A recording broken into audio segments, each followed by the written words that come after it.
Welcome back to the Story of Liberty. This is your host, John Bona.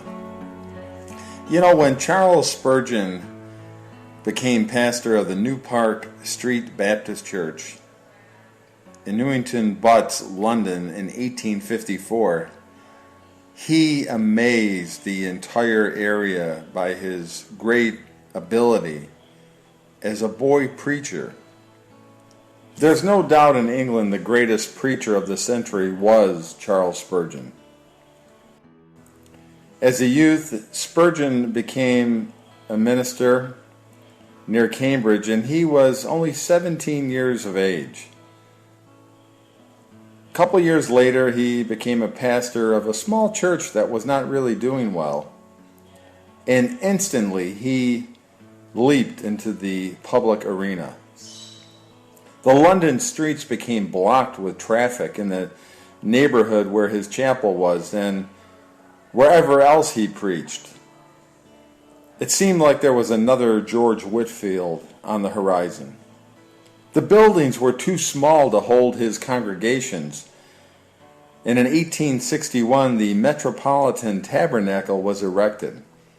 6,000 people could fill the seats to capacity every week.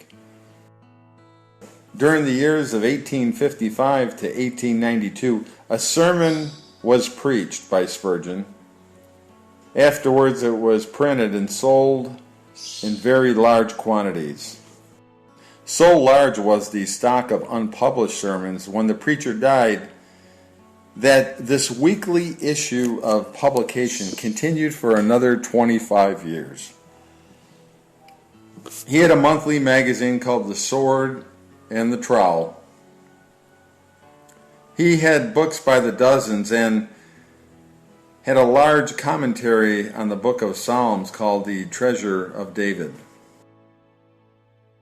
He founded and maintained an orphanage and a college for the training of ministers and preachers.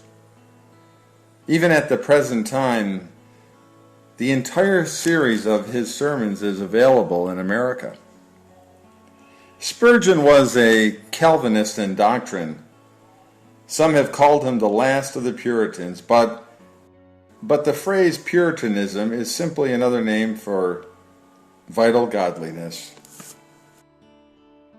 During the reign of Queen Victoria, Sunday service at Spurgeon's was one of the attractions of London. During the latter part of his ministry, Spurgeon did not enjoy good health, and at certain times he had to spend the winter months on the Riviera. He died at the age of 57, and the entire nation lamented that his voice was stilled. It may almost be said that he worked himself to death. His activities were endless, and his reputation as a preacher of worldwide influence remained unsurpassed and undiminished to the end. Nor has influence passed away. Spurgeon's work follow him even to this day.